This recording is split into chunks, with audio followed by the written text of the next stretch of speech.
किसी ने बड़े कमाल की बात कही है कि मांगना ही छोड़ दिया हमने वक्त से, क्या पता उसके पास इनकार का भी वक्त ना हो।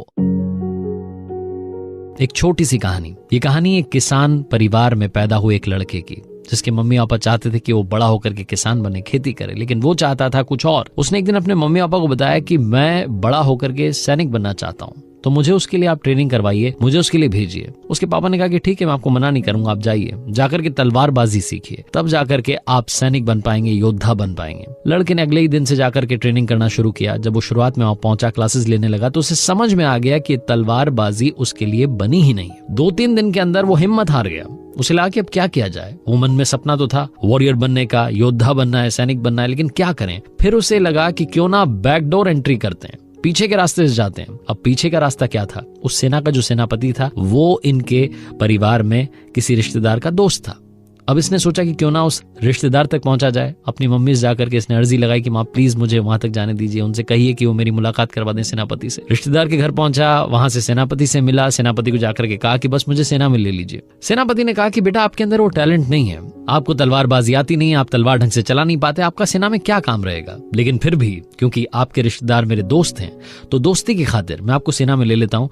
आप रिजर्व्ड फोर्स में रहेंगे, आपका काम नहीं होगा, आप बस आराम कीजिएगा, बहुत कम आप लोगों की जरूरत पड़ेगी, मुश्किल है कि आपकी कभी जरूरत भी पड़े। लड़का खुश हो गया कि चलो भाई, सैनिक की वर्दी मिल जाएगी, काम भी नहीं करना है, युद्ध में भी नहीं जाना है, आराम करेंगे, आराम से रहेंगे, रिजर्व फोर्स के साथ रहेंगे। बहुत मुश्किल से कभी मौका मिलेगा युद्ध में जाने का, वो तब की तब देखेंगे। रिजर्व फोर्स में शामिल हो गया। साल पर साल बीतते गए।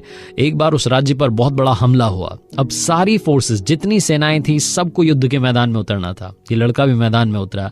तलवार चलानी आ नहीं रही थी, इसके चक्कर में बहुत बड़ी मुश्किल हो गई और शाम में इसे सेनापति के सामने पेश किया गया। सारे सैनिक इसको बुरी बुरी सुनाने लगे।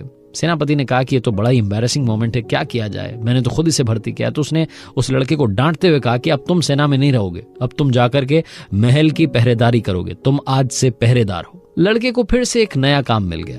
अब उसे पहरेदार बनना था। अब वो सोच रहा था कि ये तो बड़ा अच्छा हुआ, सेनापति से मैंने अर्जी लगाई थी तो सैनिक बना था, रिजर्व फोर्स में था, काश मेरी बात एक बार यहाँ के राजा से हो जाए, फिर तो कमाल ही हो जाएगा। साल पर साल बीतते गए। महल के सामने खड़ा हुआ पहरेदारी करता रहा, लेकिन कभी भी राजा से मुलाकात नहीं हो पाई। बूढ़ा हो चला था, सर्दी की शाम थी, पतली सी वर्दी पहन करके पहरेदारी कर रहा था। पता नहीं कहां से किस्मत चमकी, उस दिन राजा साहब वहां से निकले। उनके साथ में ज्यादा सैनिक नहीं थे, तो उनकी भी नजर पड़ गई। एक पहरेदार ठिठुर रहा है, वृद्ध सा, बूढ़ा सा।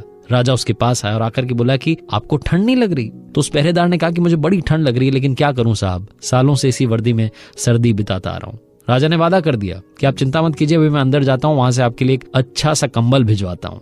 राजा साहब अंदर गए, व्यस्त हो गए, इस बात को भूल गए। सुबह सुबह सैनिकों ने जाकर के बताया कि राजा साहब, आपने जिस पहरेदार को वादा किया था कंबल पहुंचाने का, उसकी रात में ठिठुरने की वजह से, सर्दी में ठिठुरने की वजह से मौत हो गई है। राजा दौड़ा चला आया, आकर के देखता है पहरेदार की लाश पड़ी हुई थी और लाश के पास में मिट्टी पर उंगली से कुछ लिखा हुआ था। वहां लिखा हुआ था कि राजा साहब, मैं सालों से सर्दी में रात बिताते चला आ रहा था, लेकिन कल रात में आपने कंबल का वादा किया और उस वादे के चक्कर में मुझे ज्यादा ठंड लगने लगी। मुझे लगा कि कंबल आएगा और उसी वादे के चक्कर में, उसी वादे के सहारे में रात बिताता रहा। मैं कमजोर पड़ता गया और अब मेरी जान जा रही है। छोटी सी कहानी बहुत बड़ी बात सिखाती है। सहारे इंसान को खोखला कर देते हैं। सहारे लेना बंद कीजिए, खुद की ताकत को आजमाना शुरू कीजिए, तभी आप कमाल कर पाएंगे।